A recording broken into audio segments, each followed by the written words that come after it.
All right, Cousin Tone. We are joined tonight by one of the dopest card artists in the hobby. He's the creator of the finest works of art on cardboard today. I'm talking about the maestro of many masterpieces, Mr. 101 himself, my man, Ken Karl. How you doing, brother? Welcome to the Cousins Collectibles podcast. Oh man, come on, man. I'm living a dream, man. That's a great intro, Oz. That's good stuff. I'm Hey, ready. man. Let's go. Let's go do some stuff. Let's go. I'm Yes, fired up. sir. Yes, sir. I had to do it, bro.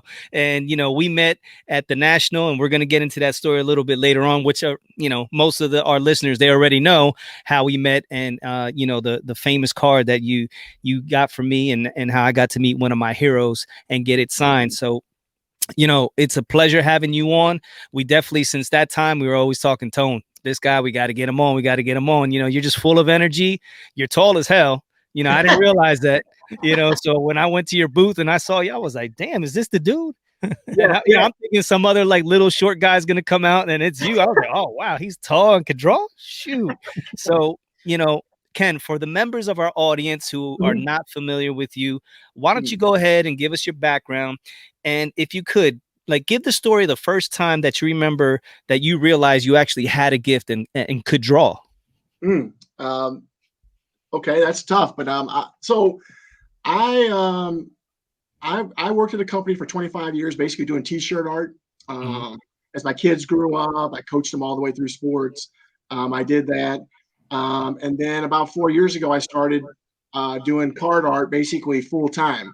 I've always drawn sports art my entire life since high school, and like you guys, I love sports. I knew pretty early on I wasn't going to play sports, so I did the next thing I did. I tried to draw it, so I could, immortalize it, if you will. And if your question about when I thought I had some talent, look, man, I love to draw. I would say sometime in my, early teens, maybe. You know, I'm a big comic book guy. I actually have a big comic book collection. I don't actually collect cards. I collect comic books, which is weird. Mhm. But I started drawing comic books, and I love sports. So I started drawing my favorite sports. Beckett magazine. Remember, they used to have the art at the back of Mhm. the magazine. I would get the Beckett's, and I started drawing guys like they were, But I would say probably in my teens, I knew I loved to draw. Whether I thought I'd be able to do it professionally, that's a different argument, of Yeah. course. Yeah. Um, So as far as comics, Marvel, I'm assuming. Mostly Marvel. Yes, I do. I do Batman. The DC is the only DC book I read is Batman. And at one time, I had all the Spawns, the first 300. I think I Mhm. stopped at 300. I think. But Oh, yeah, wow. all Marvel. I'm a Marvel guy for sure. What about you guys?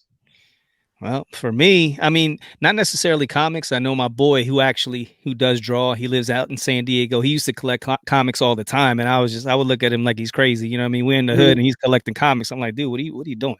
Yeah, But meanwhile, I'm collecting, junk wax. So, who am I to talk? That and He-Man. That's when I was, younger and doing that. And as I got older, obviously, it's morphed into now we got back into it, and like I said, Allen Iverson being Yeah. my PC, and then I got a nice little toy collection going and all kinds of Stranger Things. You got a Which real nice toy collection. Don't undersell it. Come on now. well, yeah, listen, it's nothing compared to my cousin Los the Collector. Like he's on a whole nother level, brother. So it's like to me, it might look that way, but trust me, this dude is crazy. And a little bit later on, not maybe off camera, Uh-huh. since you have people that commission, I could say, hey, if can you draw this person for me? Sure. If I don't know, would it be out of bounds? Maybe a Stranger Things, an 11 card? Would you be able to do something like that? Come on, man. You know I'd hook you up. Come on. Come on. All right. We'll talk later. But Yeah. Tone, go ahead. Talk about you a little bit. Yeah, no, for me, I remember middle school. I didn't know about comic books. I didn't know about Mhm. cards either. And then I learned that with comic books, wasn't there almost like a how cards have a retail version and a hobby version? With Mhm. comic books, there were some that had, if they had the UPC on the front, Mhm. it was a lesser, comic, right? Even if it was the Yeah, same one or something like that. that's So correct. okay, yeah, I kind of remember buying comics in the bookstores, and Man, You know, I always tell people the card companies, the card collecting companies, they figured out how to promote their cards. You know, Mhm. like I grew up in the '80s.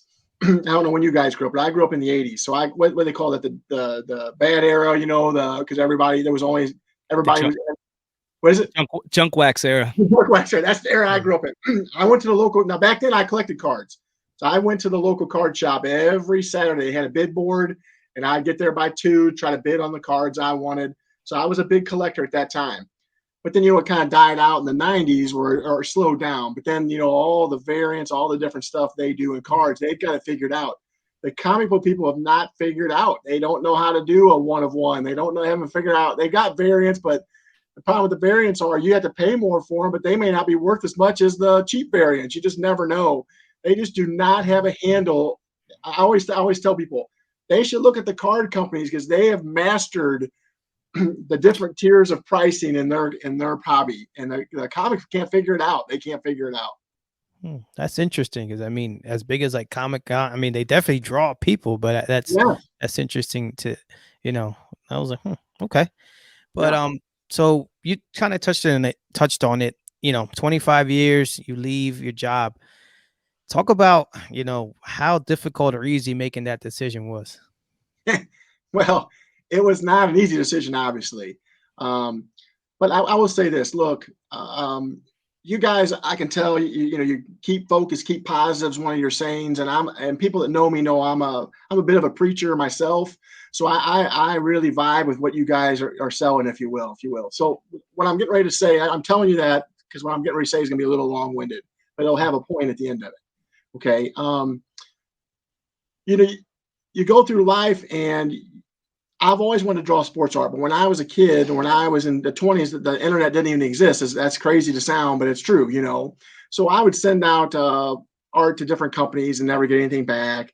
And then I would get sidetracked or discouraged, and I would just move on to day-to-day life. In essence, I could have chased my dream, and I would try every so many years. I would try for a day or two, and then I'd give up. And it wasn't my fault. It was out of my control. Um, you know, I'm not failing. It just things aren't set up for me to succeed, stuff like that. It's basically just excuse making. You know what I'm saying? That's what it is. Um, but things have changed my life. I started coaching kids. I've coached a lot of kids through the years. I tell this story a lot because I think it's important for people to hear. Um, you sit down with young kids, man, hey, coach, can I do this? Can I do that? And I always tell them the same thing. And I really believe this. You can do anything in especially in this country that you want to, if you put your heart and soul into it. But when I say put your heart and soul into it, I mean you need to put your heart and soul into it. And I don't think most people can write that check. That's the problem when we get into it, right? And now throughout my life, I often thought I'm writing the check, but I really wasn't. I just thought I was. So as time wore on, every time I would hit a roadblock, I would stop, I would get discouraged and put it away for a couple of years. I've been drawing sports art forever, but I can never figure out how to get it mainstream, if you will. But finally, I I found a guy who I thought could help me in a fantasy baseball magazine, believe it or not, of all places, selling art. That didn't really work out too well for me. Then I had some cards I drew for Beckett Marketplace a few years back. That really didn't take off. I thought that's my next big chance. Here's my first chance. My opportunity. That didn't work. Door closed. Sold some big stuff on a auction site, online auction site. That fizzled out. That died. Many times I've had roadblocks, and many times I allowed them to impede my progress, if you will. And I just thought, man, it ain't me. I'm trying. I didn't realize I wasn't trying hard enough. You know what I mean? But then I sat down with a fellow artist, Stephen Walden. He was the guy next to me in the booth. I don't know if you guys saw the guy with the real colorful paintings, 3D paintings. I don't know if you saw him. He's been a great mentor to me. And he sat me down one day when in the middle of me struggling and just said, hey, man, your stuff's good, but people have to want to buy it. I mean, it sounds mean-spirited, but he's right. I mean, it has to be better, basically. It has to, like Kobe, it's got to be better. And it was hard for me to hear, but I knew in my heart he was right. So again, make excuses. I'm too busy. I can't do this. I have other things going on. But then I'm going through the internet one night. I stumble across a Facebook page selling baseball cards. I see a guy selling one-of-one cards in there. People are buying them. I think to myself, Steven said I should try different stuff with my art. I did. I tried markers for the first time, posted a few. I sold 30 in the first hour. And then here's where the grind starts, and you guys can appreciate this, I can tell. Then you gotta go to your regular job. You go to work, you come home, you do your family stuff, you go to the ball games, you coach your kids, and then you get home, and then everybody goes to bed, and you gotta start working, you know. So for 10 months, I was fueled by Monster energy drinks and you know what I mean? And that's obviously not sustainable long term, but I have a wonderful wife and a wonderful family. And as time wore on, I remember one time I even drew some Topps cards. And I've drawn one Topps card set. I drew it for UFC museum cards back, I think 2018 maybe. I thought that was going to be my big first break, you know. But I'm staying up all night. I'm staying until 2 or 3 in the morning until my energy drink wears off, get up and start over the next day. The reason I'm rambling about this is to say, man, there's a price that has to be paid to fulfill your dreams. You know what I'm saying? But my wife supported me. Business was coming in, and she said, look, if there was ever a time to go and do it, now's the time. You know, I'll support you. My family supports me. And, you know, let's do it. And, you know, that's what I did. It was a tough decision. But again, it's nice to have people backing you. It's as you guys know, man, it's a hustle. It's a grind, you know? So. Yeah. Now, Ken, I gotta say, man, your artwork, like I said, they're mini masterpieces, and you can see even in the back you have the big pictures once, you know, we release this on YouTube. Like what would you describe your style? Like how would it be? You know, is that more like comic booky? You know, like what do you It's funny you asked that, because so again, I'm long-winded and I apologize. That's okay. But for years, I think one of the reasons that hurt my art was I was always trying to develop a style, you know, because everyone would tell you, you gotta have a style, you gotta have a style. And then you see these great artists out there and they clearly have a style, you know. But I tried to, it didn't come organically at me for many years. I tried to force it, and it looked forced. That's why my stuff didn't look as good as I thought it should, because I was trying to force a style. But then I started drawing with those markers, and I stopped worrying about a style. I just started drawing, and then in essence, the process led me to the style that I so-called have today, if you will, you know.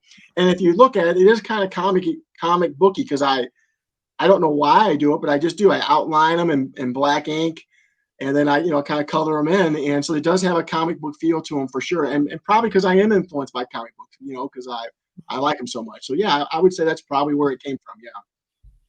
Dope. Yeah, I remember the first time Tony he's like, yo, Oz, you gotta check this out, bro. And he sent that to me on Instagram, and it was that Iverson, the Allen Iverson, and I looked at that dude. I was like, oh my God. First I thought it was a picture, and then I realized it was a drawing. I was like, dude, that's unbelievable. And you know what I mean? I was just like, wow. And at that point in time, you know, the funds were low, and I was like, damn, that's dope as hell. But you know, I mean, maybe later on, and like I said, life happened, and I totally forgot about it. And then once we met up at the the National, and I saw you at the booth, and that's the first thing when I walked in and I saw that boy, I was like, Yeah. Oh Lord, I gotta get that puppy right there. Yes, the Oz, I got a little bit of a bone to pick with you, to be honest with you. What's up? You sure sandbagged the shit out of me. I'm going to tell you that right now.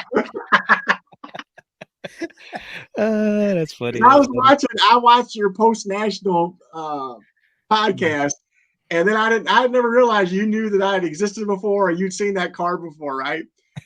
I'll tell you this, man. You walked up like you'd never seen it before. You're like, oh, that, it's a nice card. Yeah, and I'm like, man, I'll come down off that price, you know, because I had to mark it up, because I was told that people would try to barter with you, you know. Yeah. Mark that stuff up. So I'm like, hey, I knew I had some wiggle room in it, but you're like, oh man, you act like you've never seen it before. Meanwhile, I've been in love with this car, you know, for months. Like, dude, that's the car. You know what I mean? It's funny because, you know, we have all these cars at the National, and that was like the one that I was like, oh my God, that's the car, you know, that Tony showed me. And dude, when I saw it in person, it was like even 10 times better. And people don't understand, like, your art, it really is, it's lifelike. You know what I mean? It's like it's like the card is alive. And I mean, you truly capture, you know, the person that you've done there. And I mean, it's unbelievable. And I just, like I said, I, I did play you a little bit, but You you know, did, you did. yeah. Hey, all good, man, all good. You just want to do what's best for you. But then the people don't know this. Then you left the booth like, man, I can't do it. You know, you remember? He had the whole song and dance now, man. Yo, I can't do it. He leaves. I don't remember if you came back that night or the next day. No, it was the same day. It was the same Yeah, day. I definitely got to get it. You brought Tony back later, like, hey, Tony, what do you think about this? Yeah, yeah, yeah. I had My to bring buddy, my backup. after you left, like, man, I wonder which one of those guys is the decision maker. And now I know it was all just a game. It's all just a hustle. And then the funny part is, you know, we go through that, you know, the whole game, and I finally get the card, and you're like, yo, you know, you got to get it signed now, bro. Yeah. You know, and I was like, whew, I don't know. You know, I just spent that money, and then I actually I had the money spent in my head on some other stuff. So then it was like, all right, damn, I didn't get the ticket for the autograph. You know, I want to get a picture with AI. And then I got to spend 4 hours in line. You know, I was like, oh man, that's just insane. But you know, it was like I said, that was something, the best 4 hours that I spent, you know, starting with you, meeting you, purchasing that card, getting that auto, doing that, you know, the whole nine. I mean, it was unbelievable. Now let's get back to, you know, you basically, you know, as a result of making that decision to realize your dream, you know, you've had the opportunity to work with and commission art for a variety of athletes. You know what I mean? I believe you worked with at one time Terrell Owens, and you definitely, I think you commissioned a one of a kind for Adam Wainwright. I know you're big on him. Like, first get into the Terrell Owens, and then if you want, you know, tell the story about Adam. Sure. So with T.O., I don't know how familiar you guys are with some of the sports artists, but like, you guys obviously know Chuck Stiles. What a great dude he is, by the way. Great artist and an even better human being, man. What a great dude that guy is. But one of my favorite people in the world is Blake Jameson. I don't know if you guys are familiar with him. He has been unbelievable to me, and I mean, I could go on and on. Like, changed my life in so many good ways. I mean, I just can't say enough good things about that dude. But he reached out to me with the NFT. I don't know how familiar you guys are with NFTs, but NFTs exploded right on the scene, right out of the chute. So he reaches out to me. He's like, hey, man, I want to do a project. And actually, at the time, you know, he had a bunch lined up at the time. So he's like, hey, can you do this? I'm like, man, you know, I got all these collectors. I got some. I always build in wiggle room in my schedule. I learned that after year one for stuff like this, because you can't pass up life-altering opportunities, you know, for stuff booked out. And I worry sometimes that the people that collect my stuff don't understand that, but I have to book in free time for stuff like that just in case it comes along. It doesn't, I just fill it in, you know. But either way, he reaches out to me and says, hey, I'm going to do this one with Terrell Owens first. You know, I'm like, hey, I said, you had me at, are you interested? You know. So then he tells me he's got all these other great artists. You know, he had a all-star crew of other artists involved. So, you know, it starts off that I listen in on a conference call that they have with Terrell Owens and his agent, and you know, so I hear what the kind of the plan is, if you will, and then you know, you have to create your project, if you will, and you know, and then you know, Terrell Owens gives you a shout out, you know, which was cool. I still have that, which is dope, you know, and again, I think he was a good dude, man. I mean, I know he played in Philly for you guys for a while, and he was a stand-up guy, man. I mean, he did everything he said he would do in that project, and you know, he tried to promote it. I mean, he was a good dude, man. He did what he said he would do, and I appreciate that. So yeah, that was cool, you know.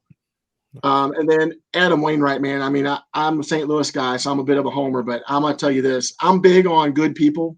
I mean, it's very important to me that you're a good person, and this dude is as good of a person as you will ever meet.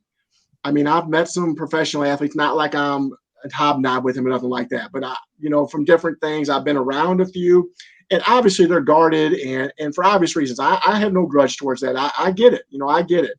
Okay, but this guy was like a cousin. I mean, I've never met him before. His family talked to me for a while, like we were cousins, and I just watched him at this event I was at working with for him. My buddy Stephen Walden got me in. Big League Impact is their charity. Shout out to Big League Impact. They do great things.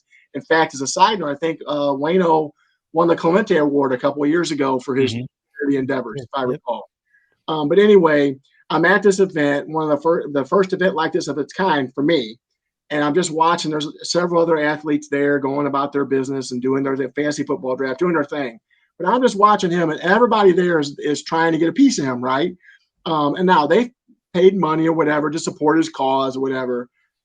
But he treated every one of those people like they were family. I mean, he spent time and looked them in the eye and spoke to everybody there, took pictures with everybody long after it was over. And I found myself just sitting there because I was going to go on the field and I had some other things I was going to do while I was there that I'd invited to do. So I'm just sitting there, and while he comes over and sits down next to me, we talked for like 45 minutes, an hour. And you would have thought that I went to school with the guy. I mean, he couldn't have been more gracious or open. Again, that doesn't count for all the good things he does for people. Out here in St. Louis, we hear about all the other stuff. And again, I'm a big believer in good people. So I like to let people know, man, he is a good dude, a good human being. When he's done playing baseball, he's going to be on national TV, and everybody will get to see what kind of dude he really is, man. No doubt about that. That's awesome. You're now the second person who's told us about Adam. Yeah. A good friend of ours, Mr. Danny Torres, he's a Clemente historian, basically. And he said he could not say enough good things about Adam. Same thing. He's like, first time I meet the guy, I don't know him, he don't know me. And boom, he's just real and very personable. And so that's a great thing to hear. Yeah, he's a great. I'd encourage anyone out there, man, root for that guy. He's a great competitor and an even better human being, man. I mean, that's rare. It's just rare. That's what's up. So switch it up a little bit here. So I've told Oz, there are a few types of people that I'm genuinely jealous of. Some of them being musicians, carpenters, and artists, because you guys basically take a blank slate and create magic. So where do you draw, and no pun intended, where do you draw the inspiration to create what we've already said, what we think are masterpieces? Well, first of all, again, thank you again. It's so kind of you guys. Look, I'm sports fans just like you guys. You guys collect your sports heroes and your favorite sports memories. I draw them. That's the only difference. I've been blessed to be able to take what's in my head and put it down on paper. I too am amazed by musicians and carpenters just for the record.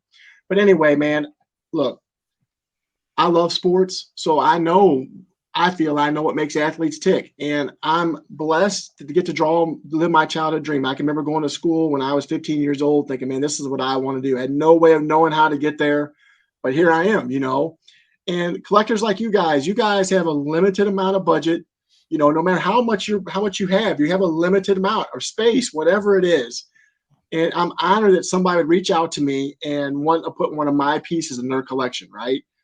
So it's my job to follow sports. It's my job to know what makes the inner soul of Allen Iverson, the inner soul of Patrick Mahomes, like the Larry Bird behind me. I mean, anyone that knows Larry Bird, that's his jumper, man. I mean, it's unmistakable. You don't even need to see his face to know who that is. You know what I'm saying?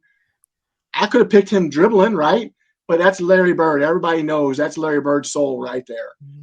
And that's how I view sports, man. I love watching it. I love the competitiveness of it. And I love trying to capture the inner soul of that player, if you will.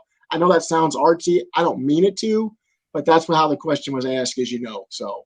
Yeah, no, I mean, you can tell, like, you hit it right on the head, because that is Larry Bird. Like, I don't even, and you guys will see this on YouTube, but you could have blurred out the rest of the picture and just the silhouette, and everybody knows who that is. The same thing with Mahomes over your other shoulder. It's like you can tell that's Patrick Mahomes. Like, it's wild how you kind of just, again, I'm amazed by that, because I can't, man.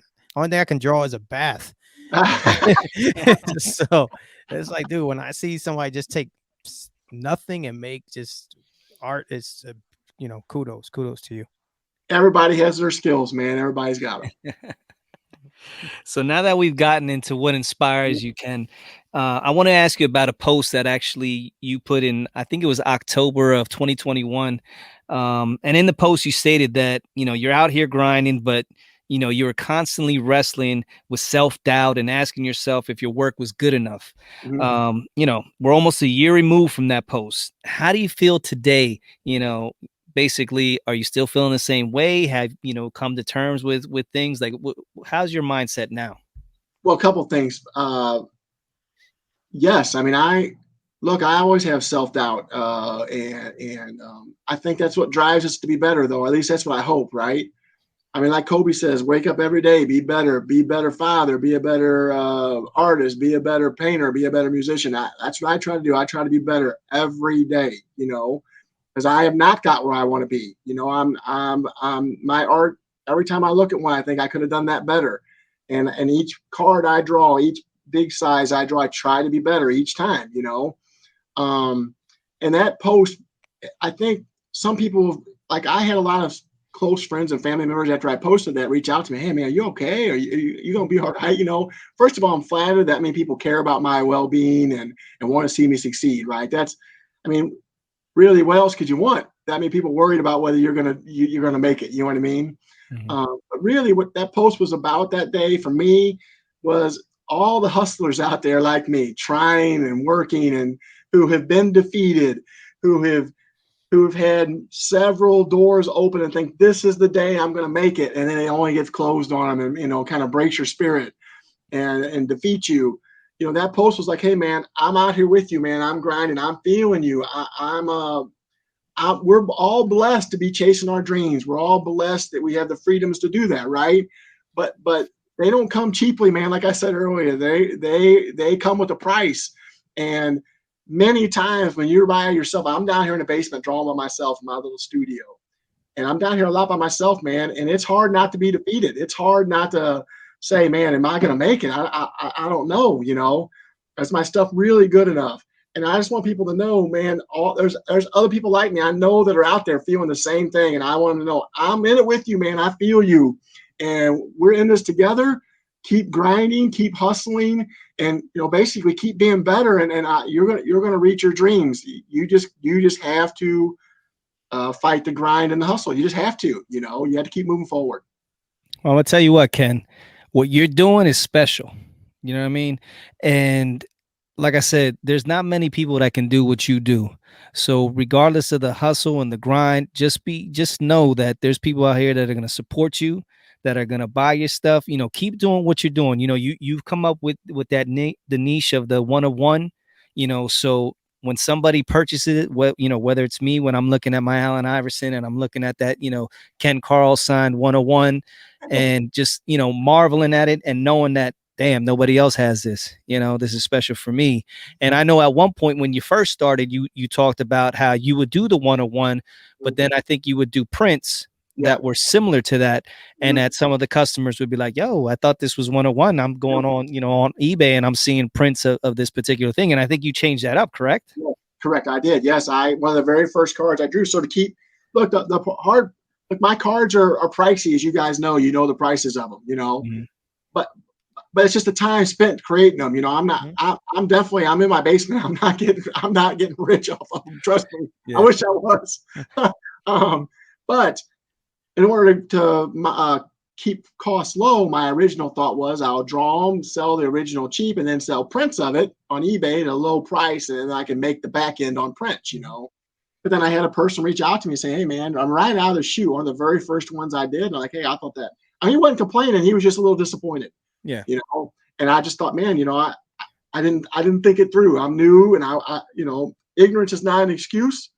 But I took them down immediately, and I haven't really done it since. And I do have some stuff coming. I think that I want to find a tier in between. So I have some one-on-ones coming.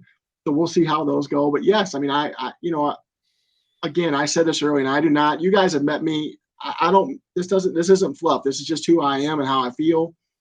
Man, somebody reaches out to me for their collection. I want that to be the best piece in their collection. I want to do my very best. And in fairness, it behooves me. My business is all word of mouth. I mean, I want them to hold it up on a podcast, say, look at this shit. This is the dynamite. Look right, that's how I'm going to make a living. I need that. I got to rely on that feedback. You know what I'm saying? So. Yeah, I remember you even said you mentioned about kind of in that post, or it was another one where you talk about, hey man, I got to put myself out there. I got to put the word Yeah. out, because you can't, my stuff, you don't know it's even out there. So Yeah. you're further putting yourself out there where it could be somebody, this dude is just bragging or whatever. No, man, this guy's bearing his soul, and he's like, dude, look, I'm not begging you to buy my stuff, but look, this is what I'm doing. I'm pouring my heart and soul into this, Yeah. and so I can definitely appreciate it. You're what I call, it was a scroll stopper when I saw the card, because like I'll go on Instagram, I'll see the same 50 things, and I'm just going. All of a sudden, it was like just hit the brakes. I was like, what is this? It's like, and so that, again, kudos to you. And I got to ask you, so where do you see sports art? Do you think it's going to continue to be popular among the collectors, or do you think it's kind of something that's Man, hot right now? Or man, that's a great question. I've thought of, I've spent a lot of time thinking about this, man, because my livelihood depends upon it, obviously, right? I don't have an answer for it, man. I wanted to come on here and say, hey, man, let's go. It's going to be here forever. It's the way of the future. But I'm an honest guy. And I'm a straight shooter, and I don't know if I can say that. I think I would say this, and I think I can't speak for Oz, but I'm going to throw this out there, and then he can. Oz, you please speak the truth. I told you when you bought that Iverson card, though, if you remember, I said, man, you will regret if you leave this here. You will regret leaving it here. You will. I guarantee you don't regret buying it, though. I'm going to gamble and say you don't regret having it. Nah, bro. Listen. First thing I come down in my man cave. First thing I do is I look to the right, and I have the Iverson on my, Cousins Collectibles stand, and that's like the first thing I see, bro. And then it just takes me back, because it's just a whole memory, it's the whole process, meeting you, doing that, getting it signed, meeting my idol, and then just having it there, dude. And not only that, not just the memory, it's just, like I said, it's a work of art, man. Like I said, what you do, it's special, bro. And we get used to these card companies putting out, a bunch of crap, and we're in, the junk wax. You talk about the junk slab era now, and then they're just pumping out all this stuff. But then you look at something like this, and it's on a whole nother level. And, things like this, it kind of sucks, for you artists, because some people look at it as like, oh, it's not licensed, and and that's where, what if I buy that, is that going to be worth something? And and then they start 100%. asking all these questions. Should I invest in that? It's kind of pricey. Yeah. But it's, to me, to have something like this, like I said, that nobody else has, and then on top of it, having it signed by Iverson, which, that's a whole nother thing. But, just the artwork alone and what you're doing is special. So I just, people have to get out of that mindset. And it's similar to memorabilia and things like that, because you almost get focused when you're a card collector, or you're a comic collector, or you're a coin collector. You kind of get in these little lanes that it's like you don't want to veer off from them, because it's like, all right, I'm focused. But sometimes you got to realize with this card art, like 90% of this is way better than what we're purchasing on, in the car store. You go to the hobby shop, it's like, man, I would rather have something like this than the crap that everybody's going, goo goo gaga, after, what I mean? It's like, but again, I think that you've hit everything that I would have said on the head. I mean, the licensing and again, in fairness, this is why I take it very serious when somebody does commission a card. Everybody's got a limited income. It could be $1 million, it could be $30, whatever it is, right? But you have a limit on what you're going to spend on this stuff. And the biggest hurdle card art has to overcome is the licensing and the comps, and the perceived value of what you have. My argument would be is this, though. I've seen your guys' podcast. You guys will buy, like Tony, you went through some of your Clemente cards to get your Grail Clemente card. Right. My guess is, though, Oz, it'll be hard for anyone to ever pry that Iverson card out of your hands. That's my point. Yeah. And the problem is, when you're out, in fairness to the consumer, you're out there, you got a limited amount of money, and you went to get a LeBron card, or you went to get a Ja card, right? I've saved this hard-earned money, and I'm going to go spend on this card. And then a guy like me has got a one-on-one custom out there. You're like, man, that's dope. If I had the extra money here, somebody gave me, this much money, I'd buy it. But I've got this money allotted to something else. Like you guys, I had this allotted for something else. My argument is, this is what people don't understand. That LeBron card will come and go. You'll probably trade it once or twice. It'll come in and out of the collection. The card you buy from me, you're just never going to move. It's going to come, it's going to stay. It's hard to spend that money up front. And I understand that, but I would just tell you 10 years from now, that's the one still standing when it's all said and done. And then the other thing about comps, and this is what I tell people when because I get it with the licensing and I get hit with the comps, and I always say, look, and I'm partial because it's my business, right? And I don't, you guys know me, I don't pressure nobody. I didn't twist your arm to buy that card, because my thought is you either want it or you don't. I don't want you to feel obligated to buy it. I want you to love it. I don't want you to leave my stand and say, oh shit, why did I spend buy that? Yeah. But back to the comps. Look, I'm not a big card collector, but like what I know is if a 85 or whatever card goes out there and it's a graded 9, everybody can go out there and find the comps. They all know what it kind of is worth, and everybody's in the same game, which is good. I think that's bad for some, but it's good for others. But everybody knows they're going to pay that price or around it, and they're going to get that price or around it, right? This is what people don't understand about card art. Oz, there is no comp for your Iverson card. You determine what that card's worth. You determine its value. And if you say it's worth $20,000, bro, it's worth $20,000. Now, you got to find somebody to buy it, right? And that's a different argument. Right. But my point is, you're not out to sell that card anyway. So, but again, I get it, man. I really do. That's why I can't say that the card art's going to be around forever. I sure hope it is. And I sure like to think that I know it's a niche market. Believe me, I do. I found that out hard at the National. Okay. But that being said, when people, as Tony said, when people look past the norms, when they get out of the rut and the routine, I think there's a place for it for sure. And again, I would tell anyone, and you get one, I promise you, you won't regret it. I told Oz that you won't regret this card. You'll regret leaving it here. You won't regret buying it. Yeah, definitely. And I've been looking forward to this interview with you, Ken, because it's like you said, once I had it in hand and you get to experience it, was like, wow, this was for me. This is my 101. This was created for me, and I just felt that. Now, have you ever experienced like when athletes when they looked at your stuff, have you had anybody be like, oh my God, that's crazy? Have you ever had any athletes just go goo gaga over your stuff, that you created? I get this question a lot, and unfortunately, you guys have said this before, Tony. I've heard you say, be careful about meeting your heroes because they may let you down. I have had very little response to the artwork I've actually put in front of the athlete themselves. Now, this will sound wrong, and I do not mean it to be. I think they signed so much stuff, in fairness. So the events I've been to, there's just one thing after another. And again, I empathize with that. And I wonder sometimes they even realize what it is. It's going so fast. I don't think they even realize it's a piece of artwork or someone created it of them. Or in fairness to them, they're lost in the moment and they've been bothered's not the right word, but whatever. So for so many years, they're just numb to it all, I can say this: the lesser, gosh dang that, the less established athlete or celebrity, they react really well because they get a kick out of it. A big collector of mine, Shady Pin Chaser, shout out to him on Twitter.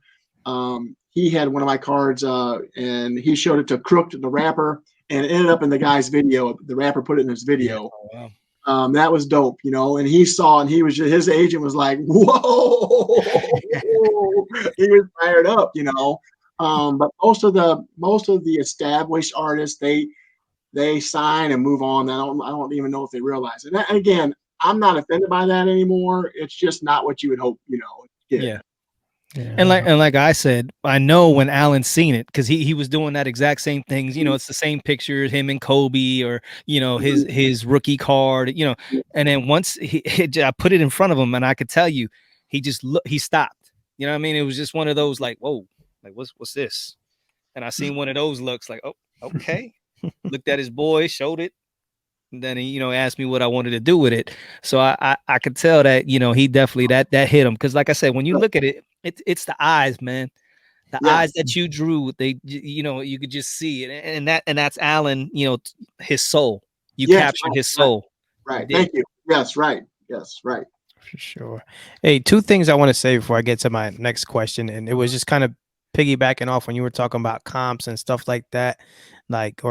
Bro, forget moving it. Like, you can't even get it. Like, so once Oz, okay, Oz has the card, right? Nobody else is making it. So it's not like you can be like, yo, you can't get it. Like it's done. Right. Like, the mold is broken. But what's the difference between what you're drawing and what's in a museum? To me, nothing. Like it's Yeah. just, what I Right. mean, if people go to the museum when people are buying, that's art. It's the same thing. I don't care if it's Larry Bird or Mona Lisa or whatever, man. Well, It's art. Tony, I'm glad you brought that up, because it's hard for me, because if I was to sell, if I could get a chance to sell, these are the things I would say. With all due respect, how many people actually own an original work of art in their home that wasn't created by a family member? I mean, very few, right? Yeah. And here, if you're a card collector, let's be fair. Most of us have a man cave or a small area. Our wives and families dominate the rest of the household. Understandable.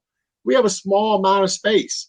If you're a card collector, how awesome that you would have an original work of art that fits perfectly in your size collection. I mean, like you said, that is a true one of a kind, not a photograph with a different gold foil on it. It is a true one of a kind. Plus, it's drawn for your favorite guy, UPC, and probably in a pose or a shot of, man, that's my guy, that's my dude, and again, it's original work of art, but people get caught up in it's a card. It's really not. It's an original. You said it best, Tony. It's original work of art on a card-sized canvas. That's what it really is. Yeah, yeah, it's not a card. It's not a card. It's not, man. That's a freaking work of art, bro. Well, Like, thank you. and people got to get out of that. Just you got to expand the mind, baby. I mean, step back and look, because again, it's dope. I'm gonna take Oz's card when he falls asleep. But we gotta talk a little bit. You threw us a little bit of a curveball. So, we're recording on Tuesday. We were supposed to record tomorrow being Wednesday, but you got something pretty important going on. So talk about where you're going and who you're going to go see. Well, we were originally supposed to do it tomorrow night, Wednesday. I live here in St. Louis, for those people that don't know that. And I'm a big Cardinals fan. Obviously, everybody knows what how it's religion here in St. Louis to be a Cardinal fan. And Wednesday night, I'm going to the Cardinal game, and Wainwright and Yachty will break the all-time pitcher-catcher record of games pitched, for a duo. That record will get broke tomorrow night. And of course, the great Albert Pujols, my favorite player of all time. I mean, if you're not following baseball and you're not following what he's doing right now, you're missing out, man. I mean, it is an insane ride of. There are no words. I mean, the guy's 42 and he's hit the fountain of youth. And like I was telling you guys when we went on air, they're not just homers, man. They're eighth inning homers, ninth inning homers, breaking up shutout homers, pinch hit, 2-run homers. I mean, it's insanity what he's doing right now. So, there's not going to be, this is the end of the road for those guys, at least 2 of them. So, the clock is ticking. So my family, my wife surprised me with some tickets tomorrow night with my family, and we're going to go down and see it live, again, probably for one of the last times. That's yeah. what's up. Couple things I want to ask you about St. Louis and Pujols. I guess we'll start out with the good stuff first. Sure. So Oz and I, we're members of the Philly fan base, and we have a bit of a reputation. Yes, you do. Yes, you do.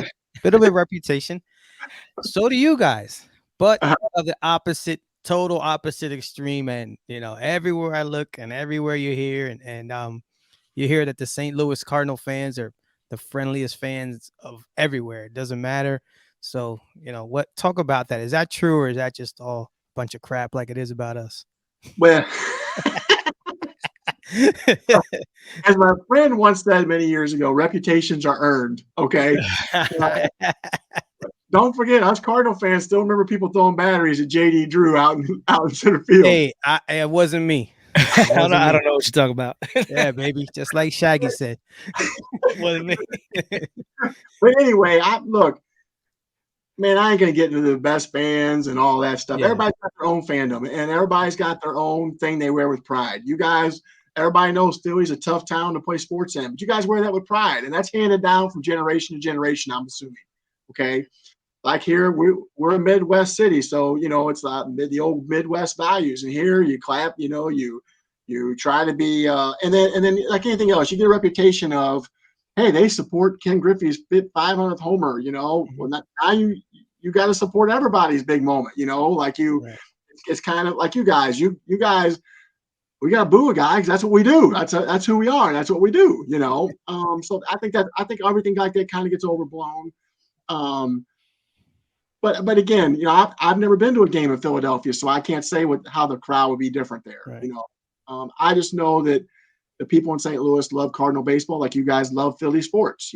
So that's the beautiful thing about fandom all over the country, though, man. Is everybody's got their team and everybody's got their reasons for liking their teams. That's what's beautiful about sports. It all brings us all together, right? I mean, it's beautiful. Yeah, I always say that. I don't understand how people who aren't sports fans, like that to me is foreign. Like I'm like, wait, you don't watch anything? Nah, man. I'm like, bro, I don't, dude. I just spent 8 hours on the couch on Sunday. Yeah. And I'm gonna do it again this week too. Like that's just foreign to me. The guys are like, nah, I don't watch that. I'm like, oh, you're crazy. But but let me ask you, so about Pujols, man. We're talking dude is 4th in all-time in home runs, 3rd in RBIs, 3-time MVP, 2 World Series titles. That dude's got to be like, I mean, he's got to walk on water in St. Louis because I mean, this dude is just amazing, bro. Well, the best thing that ever happened to Albert is him coming back to town, because he left on a sour note here. This is unpopular in St. Louis because I think the Cardinals I think they lowballed him. I think he was the best player in baseball at the time. They gave him, to me, under the water. The Cardinals, they get a lot of guys signed for under the market value, because they like playing in front of the St. Louis crowd and there's always a bunch of people there. And, you can strike out 72 times in a row and everybody's still cheering you, So people like that. But I think they took Albert for granted. This is my personal feeling. I've argued this for a decade here in St. Louis. I'm on an island by myself for the most part. I think the people in St. Louis it hurt their feelings that he left for more money. I mean, he did exactly what everybody else would have done. I'm not sure why everybody was so offended by it. I mean, they should have been, to me, offended, and I still say this, offended by what the Cardinals offered him. That's what they should have been offended by. You got me on a rant because this is a personal thing for me. But, Let it rip, baby. Let it rip. In St. Louis, he was the highest paid player on his team, I think, one time, and that's laughable. Because those are the best 10. You could argue those are the best 10 years in baseball history by any player, and he was a number 1 player on his own team once. I mean, come on. Yeah, yeah. You're talking about a guy who, I mean, you could argue, bro, top 10 player of all time. I mean, it's tough to argue him by the time he's done. His first 10 years, you could argue he's the best right-hand hitter of all time. His first 10 years, I mean, he was doing things no one else had done. And again, he never complained about his contracts. He never renegotiated. He just went to the table, and the Cardinals didn't give an offer till basically the 11th hour of the. He had to sign with in the final minutes. They gave him his first offer. And I feel like that was because they knew he wouldn't accept it, and he didn't have a chance to negotiate it. But that being said, he leaves town, and people were bitter, man. People did not. A lot of people here were upset. They try to act like he did them wrong, but really they just had hurt feelings, that guy would leave them.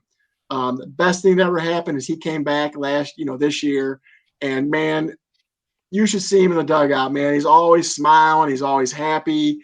All the young players, he's always talking to them. I mean, it is a complete love affair. It just sounds corny, but you guys like sports, you can appreciate it. It's a complete love affair between the city, the players, and then Albert is reciprocating that back to the players, back to the city. Again, I didn't think he'd give him much.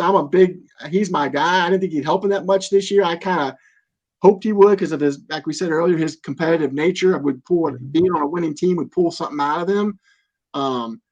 But logically, you couldn't count on that. But I was happy he came here so he could end a Cardinal, and now he can be around, a Cardinal family the rest of his life. And I mean, people couldn't love. I mean, he gets a standing ovation every time he bats right now. Every time he bats in St. Louis, every time. Nice. Well, I could say if somebody struck out 47 times in a row, they would not be getting clapped. No, I mean, they would be getting clapped. Well, now that we got you all fired up, let me turn it over to So now that we're on the subject of baseball, a little slightly different, I got to ask you about the set you created of one of the most iconic baseball movies of all time. And of course, I'm talking about Sandlot. How was it creating that set, and what was it like meeting some of those, cast members? I mean, those guys have been great to me. I did like a 3-card set for a collector a year or two ago, and Vic Diamatia, I think that's how I say his last name. I only know him by Vic, but he reached out to me. He's like, "Hey man, that card was dope. We would love to work on some NFT projects with you." So I sat down with him and Grant. We've talked several, had several hours of discussion on how it would go. I drew them all up. And then, I finished the project, my part of it, over a year ago, I would say. And then it got delayed. And then it's kind of a funny off story because, I couldn't get it. It just kind of felt like it was dead. And I'd done all this work. So I just thought, man, I'm not bitter with those guys. Cause this is crazy, but I've been in this business enough to know that I can't tell you how many projects I thought were going to be big and were huge deals for me that have fallen through. They just never got off the ground, So this was just kind of another one. I did a bunch of work and it just kind of disintegrated at the last minute. But I knew I was going to the National. I know The Sandlot is an incredibly popular movie. So I thought I'm gonna bring some cards there and see how they do, So I sold some sets before I went. Well, then as I was going there, I realized a lot of them were going to be there signing, and Vic and Grant both were going to be there signing. So I thought, oh man, this could be a little awkward, So a collector of mine got him, went up and got him signed, and he come back to me. He's like, hey man, they loved him. I told him, I said, hey, this could be bad because I didn't tell them I was making these cards, whatever. We were supposed to make them, it just kind of fell through, and whatever. Mm-hmm.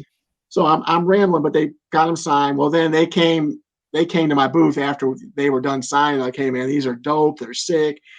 This project isn't dead. It's just on delay. We're gonna get it back up and running again. We just had some things we had to work out. I'm like, hey man, whatever. I said, I'm sorry I did these, but I had some work involved. I had to see what I could get out of it. And like, hey, no problem at all. These are sick, man. They loved them. I mean, good dudes, man. I mean, I was a little uncomfortable when they walked up. I thought, oh no, this could be bad, but man, they were great to me. Smiling, told me how much they loved them. I mean, look, they're celebrities, especially at that event, they're celebrities, and they took the time out of their day to come to my booth, and that was gracious, man. Again, that's good stuff, man. I mean, I hope people can appreciate the kind of people that would do stuff like that, because not everybody's wired that way, as you guys know, man. Not everybody would do that, Yeah, definitely. Yeah. That could have, like you said, that could have went south real quick. They Yeah. could have been, assholes and been like, "Yo, what do you think you're doing? Those are my likenesses," and Right. it could have got ugly. But that's awesome. It's awesome that it turned out that way. Yeah. Hey, so Ken, before we close out with this last question, let everybody know where they can find you, find your artwork, or anything else that you want to get out there. The floor is yours, sir. Sure. Okay. I got a couple things. So I'm on all the major social medias, I believe. So Instagram, the one you guys and your people are probably most on. Ken _Karl _sports_art. The two Ks. Two Ks. Ken Karl with a K. I'm on Twitter at Ken Karl Art, at Ken Karl Art. I'm on Facebook, Ken Karl Sports Art. I actually have a group on Facebook. I razz off a card every week. Winner gets the player of their choice drawn by me. I think that's a pretty good gig. You can get it. You have a chance to win one of my cards at a lower price, obviously. I think that's it for my social medias. Yeah. Okay. Well, I can't, and then I know Oz will, close it out with all kinds of stuff, but I can't recommend your stuff. Even I'm not even telling people, just even if you can't, you don't want to buy or whatever, just dude, just looking at your stuff, you can just tell you put your heart and soul into it. And I said, I definitely appreciate it. So, so typically we end the interview by asking the guest his advice to what would he tell a new person coming into the hobby? But I want to put a little bit of a different spin on it. What would you tell the person out there that's struggling with the decision of making a big change in their career or life in general? That's pretty easy for me, to be honest. I'm going to start with the bad, though. Look, if you're going to do this, you got to invest in it. You guys know this. You guys know how much time you put into this.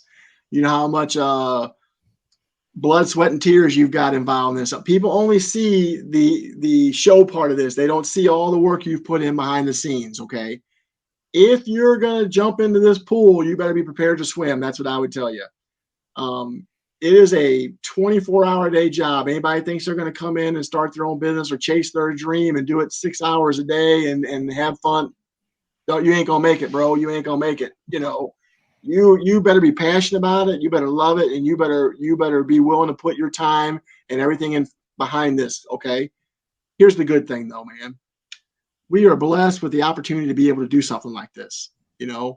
anyone in this country, I feel, can chase their dreams. Does that mean we all start from the same spot? That is not what I'm saying. The race does not start the same spot for everybody. And you can sit there and say, hey, man, I have this disadvantage or I have that. And that's even true, right? That's true. I'm not disputing that. What I'm telling you is that ain't going to get you to the end of the finish line any faster, though. That's just excuse making, and that's just going to keep you from getting where you need to go. You're going to have to overcome it. And feeling sorry for yourself ain't going to get you to the finish line. It just ain't.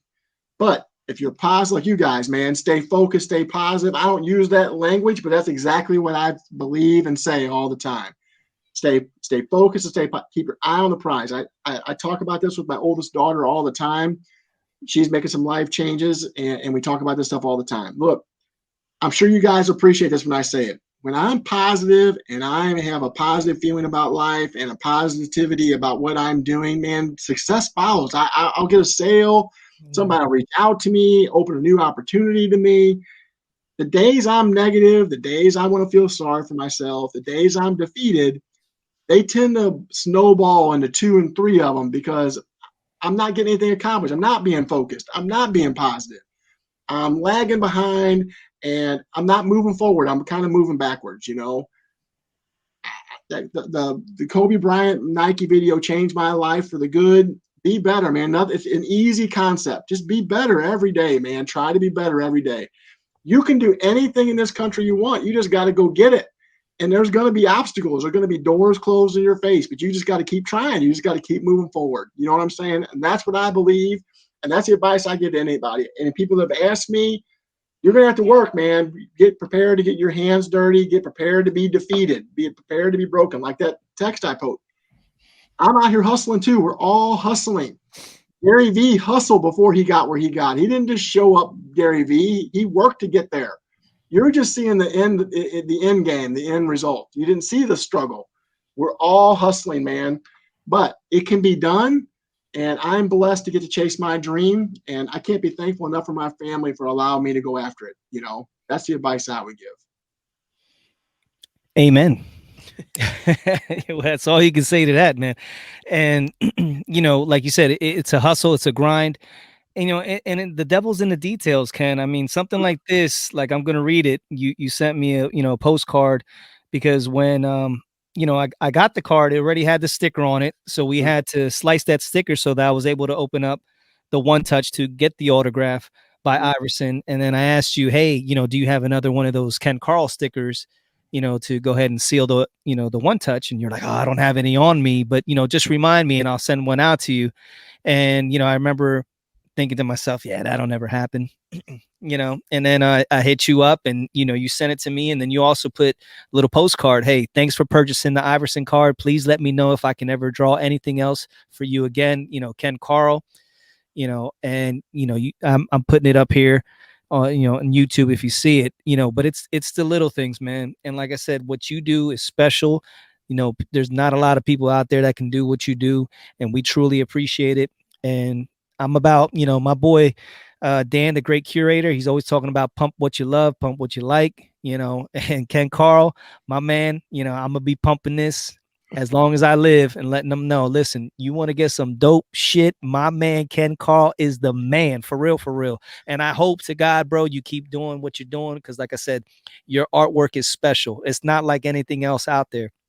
And you know, I'm in love with it, and I was in love with this card from the moment I seen it, and I'm, you know, thank God that I was able to get it and it's in my possession now because it's truly one of my, you know, the pieces of my collection that I'm most proud of. So thank you again for coming on. We appreciate everything, man.